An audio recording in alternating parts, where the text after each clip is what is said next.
Bayangkan ada dua orang, sebut saja namanya Budi dan Tono. Keduanya baru saja menerima gaji. Budi, dengan percaya diri, masuk ke sebuah butik mewah dan membeli sepasang sandal Gucci seharga 5 juta rupiah. Sementara Tono, dengan hati-hati, masuk ke toko sepatu biasa dan membeli sepasang sandal Carville seharga 150 ribu rupiah. Secara logika, secara status sosial, siapa di antara mereka yang sedang membangun realitas kekayaan? Tentu kita semua akan menunjuk Budi. Tapi, bagaimana jika saya katakan, Tono yang membeli sandal Carville seharga 150 ribu bisa menarik kekayaan yang sama derasnya atau bahkan lebih deras daripada Budi yang membeli Gucci seharga 5 juta? Mustahil? Terdengar seperti omong kosong? Tidak. Jika Tono menguasai sebuah teknologi batin yang sangat kuat, yang jarang sekali disadari oleh banyak orang. Sebuah teknologi yang disebut cipta rasa. Sebagai seorang yang mendalami fisika getaran dan kesadaran, hari ini saya akan membongkar teknologi penciptaan realitas yang paling fundamental ini. Kita akan belajar mengapa bukan tindakan atau kerja keras Anda yang menentukan nasib finansial Anda, melainkan rasa yang Anda ciptakan di dalam hati saat melakukan tindakan itu.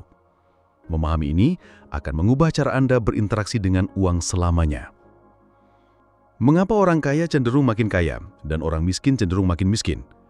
Jawaban yang sering kita dengar adalah soal modal, jaringan, atau pendidikan. Itu semua tidak salah, tapi itu semua adalah faktor level permukaan. Akar yang paling dalam terletak pada perbedaan cipta rasa harian mereka. Orang kaya masuk ke rumahnya yang bagus dan nyaman. Saat dia menyaksikan kemewahan itu, secara otomatis di dalam hatinya tercipta sebuah rasa. Cipta rasa yang muncul adalah, saya orang kaya. Perasaan ini menjadi getaran dominannya.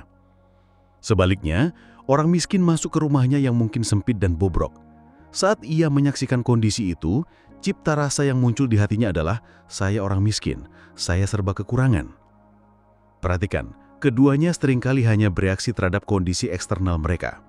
Dan karena getaran yang mereka pancarkan setiap hari berbeda, maka alam semesta pun merespon dengan cara yang berbeda. Alam semesta hanya bertugas menvalidasi dan memperbesar getaran dominan Anda. Yang merasa kaya diberi lebih banyak alasan untuk merasa kaya.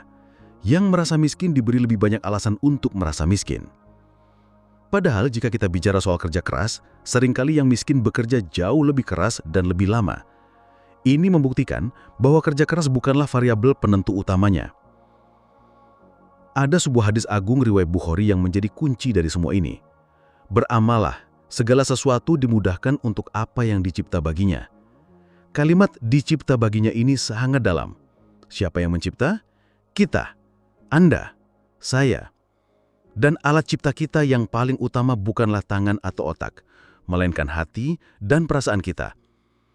Apa yang Anda ciptakan di dalam rasa Anda, itulah takdir yang sedang Anda ukir. Bagaimana cara melatih cipta rasa pada uang? Ini bukan tentang berpikir positif yang kosong. Ini adalah tentang secara sadar membangkitkan dan merasakan sebuah getaran spesifik dalam setiap aktivitas finansial Anda, sekecil apapun itu. Mari kita bedah beberapa contoh sehari-hari. Studi kasus 1. Membeli sayuran di pasar. Bayangkan Anda sedang membeli sayur kangkung seharga Rp3.000. Ada beberapa level cipta rasa yang bisa terjadi di sini. 1. Level 1. Cipta rasa kebutuhan, level standar. Saat membayar, hati Anda membatin, beli sayur buat masak nanti siang. Cipta rasa Anda adalah tentang memenuhi kebutuhan dasar untuk makan. Maka, apa yang akan dihadirkan oleh alam semesta? Ya, hanya masakan untuk makan. Kebutuhan Anda terpenuhi, tidak kurang, tapi juga tidak lebih, getaran Anda netral. 2. Level 2. Cipta rasa kemampuan, level sadar. Saat membayar, Anda secara sadar mengubah batin Anda. Anda menciptakan rasa, alhamdulillah, saya punya uang. Saya mampu membayar sayuran segar ini. Cipta rasa Anda bukan lagi soal sayurnya, tapi soal kemampuan Anda untuk membayar. Anda sedang menciptakan rasa, saya mampu, saya punya. Apa hasilnya? Alam semesta akan merespon dengan memberikan Anda lebih banyak situasi di mana Anda merasa mampu dan punya. Sayuran dapat, rezeki pun bertambah baik. Studi kasus 2. Membeli sandal, Carville versus Gucci. Inilah inti dari paradoks di awal tadi. Ini bukan soal merek atau harganya. Ini soal cipta rasa di baliknya. Skenario A. Beli Carville dengan cipta rasa miskin. Anda beli sandal Carville seharga 150.000, tapi batin Anda membatin. Uangku cuma sedikit, jadi beli yang murah sajalah. Belum sanggup beli yang bagus. Di sini, yang Anda ciptakan dengan kuat adalah rasa uang kecil, kekurangan, tidak mampu. Maka realitas uang kecil itulah yang akan terus Anda alami. Skenario B, beli Gucci dengan cipta rasa kaya. Seseorang mau beli sandal Gucci seharga 5 juta dan batinnya mengakses rasa, saya punya banyak uang, beli Gucci aja gampang. Yang dia ciptakan adalah rasa banyak duit. Maka realitas banyak duit itulah yang akan terus menguat dalam hidupnya. Skenario C, cara master, beli Carville dengan cipta rasa kaya. Inilah rahasianya. Anda membeli sandal Carville yang sama seharga 150.000, tapi saat membayar, Anda secara sadar dan sengaja membangkitkan cipta rasa yang sama dengan orang yang membeli Gucci. Anda berkata dalam hati, "Alhamdulillah, saya berkelimpahan. Saya bisa membeli sandal baru yang saya butuhkan kapan saja saya mau. Membeli ini terasa sangat ringan bagi saya." Lihat, tindakan teknisnya adalah membeli sandal murah, tapi getaran non-teknisnya adalah getaran kelimpahan. Alam semesta tidak merespon harga sandal Anda. Alam semesta merespon getaran Anda. Dalam skenario ini, hasil getarannya sama persis dengan orang yang membeli Gucci dengan perasaan berkelimpahan. Saya bisa membeli sandal baru yang saya butuhkan kapan saja saya mau. Membeli ini terasa sangat ringan bagi saya. Lihat, tindakan teknisnya adalah membeli sandal murah. Tapi getaran non-teknisnya adalah getaran kelimpahan. Alam semesta tidak merespon harga sandal Anda. Alam semesta merespon getaran Anda. Dalam skenario ini, hasil getarannya sama persis dengan orang yang membeli Gucci dengan perasaan berkelimpahan.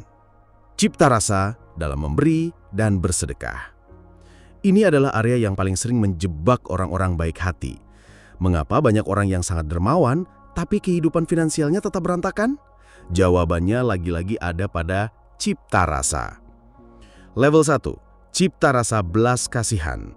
Saat Anda memberi sedekah, Anda melihat orang yang susah, lalu hati Anda membatin, "Duh, kasihan sekali dia, hidupnya menderita. Saya bantu biar bebannya ringan."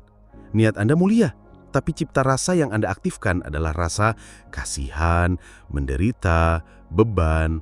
Anda sedang fokus pada penderitaan. Maka apa yang Anda hasilkan? Ya, pahala kebaikan tentu saja. Tapi secara getaran, Anda juga akan menarik lebih banyak situasi dan orang-orang yang patut dikasihani ke dalam orbit Anda. Anda akan terus-menerus dipertemukan dengan penderitaan. Level 2, cipta rasa pemberdayaan dan kelimpahan. Sekarang, ubah caranya. Saat Anda melihat orang yang sama, secara sadar, ciptakan rasa yang berbeda. Katakan dalam hati, "Saya kaya, saya berkelimpahan, saya berdaya. Karena saya berkelimpahan, saya memilih untuk berbagi sebagian kelimpahan saya ini kepadanya." Lihat perbedaannya. Fokus Anda bukan pada kemiskinan dia, tapi pada kekayaan Anda. Anda memberi dari posisi punya, bukan dari posisi iba. Maka hasil dari sedekah Anda bukan hanya pahala, tapi juga validasi atas status getaran Anda sebagai orang kaya yang berbagi. Alam semesta akan memberi Anda lebih banyak kekayaan agar Anda bisa terus memainkan peran tersebut. Inilah mengapa ada sebagian orang yang semakin banyak memberi justru semakin kaya raya. Karena setiap kali mereka memberi, mereka sedang melatih dan memperkuat cipta rasa kaya dalam diri mereka. Sekarang jelas sudah, perbedaan fundamental antara si kaya dan si miskin seringkali bukanlah pada isi dompetnya atau kerja kerasnya. Perbedaannya terletak pada cita rasa batinnya dalam menjalani setiap aktivitas finansial. Suatu pihak secara konsisten, sadar atau tidak sadar, menciptakan rasa kurang, terbatas, kebutuhan, kasihan. Pihak lain secara konsisten menciptakan rasa punya, mampu, berkelimpahan, berdaya. Realitas hanyalah cermin dari cipta rasa mana yang paling sering Anda latih. Maka berhentilah terobsesi pada tindakan luar. Mulailah terobsesi pada penciptaan dunia dalam Anda. Mau uang? Asahlah cipta rasa Anda pada uang. Latihlah teknologi batin Anda. Bagaimana cara melatihnya secara praktis? 1. Sadar dan amati. Mulai hari ini, amati setiap transaksi Anda. Tanyakan, rasa apa yang saya ciptakan sekarang? 2. Pilih dan ciptakan. Sebelum bertindak, tentukan dulu rasa apa yang ingin Anda ciptakan. Saya akan membayar tagihan ini dengan cipta rasa syukur dan kelapangan. 3. Pisahkan fakta dari rasa. Fakta mungkin berkata, uang di rekening tinggal 1 juta. Itu data. Tapi rasa yang Anda ciptakan adalah pilihan Anda. Apakah Anda mau menciptakan rasa, aduh tinggal 1 juta, atau rasa, alhamdulillah masih ada 1 juta yang siap digunakan? Pilihlah secara sadar. Berhentilah menjadi penonton yang pasif terhadap perasaan Anda. Jadilah sutradara, jadilah sang maha pencipta rasa di dalam semesta kecil Anda. Ciptakan rasa kaya di dalam hati Anda dalam segala aktivitas keuangan Anda, sekecil apapun itu. Karena segala sesuatu akan dimudahkan menuju apa yang telah Anda ciptakan baginya.